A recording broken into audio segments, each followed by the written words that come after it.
It's an interesting study. It's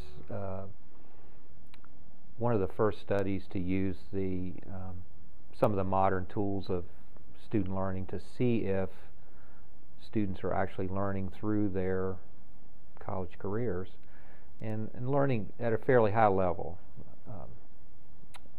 reasoning and intellectual capacity. And it purports to show that there are some deficiencies there. Lots of students apparently don't gain these kind of skills during college. And one of the conclusions is that we're not as rigorous in a classroom as we should be. And I think there's something to be said for that. There are some methodological problems with the study, and it's still being examined closely. But I think that it's an important wake-up call for us to start to measure learning very directly in our general education programs and in our majors to show what most of us in higher education believe, and that is that people who go through our programs gain a great deal and come through them with intellectual capacities and capabilities they wouldn't have gotten any other way.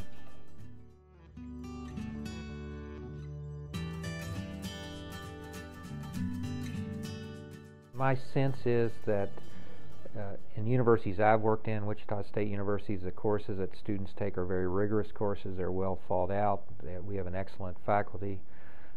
I do think we could do a better job of examining the outcomes of these classes at the end and letting that feedback on the way we develop the courses.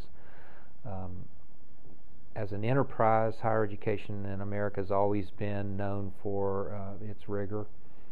But I think the study shows that maybe that's an assumption we should examine. And at Wichita State University, we're going to look at that, understand what we're doing in the classroom, figure out whether that matches our own concept of rigor. And if it doesn't, then make some changes that will create the kind of learning we want these students to have. At Wichita State, we're concerned about student success. We have been for a long time. The study that just came out is another piece of information to help us understand our programs. But we have a lot of other ways to understand that. We have a regular program review. We have a performance agreement that looks at student learning. We have a new graduation partnership that looks at our advising strategies and the way we mentor first-time students, both freshmen and transfer students. And our whole goal in all of this is to continue to improve in student attainment of these high-level skills that this study measures. And I'm pretty satisfied that we are on the right track in that regard. Obviously, the biggest challenge in undergraduate education is technology. The way we use technology in a classroom is still evolving. We're encountering students that are digital natives, very adept with technology, learning all the time from various sources, but they come to us with fairly unformed abilities to filter this information and put it into an intellectual context and intellectual history. And that's our challenge, and the biggest part of that challenge is how we're going to use technology to do that. Most of us believe that traditional classroom models will remain in some form.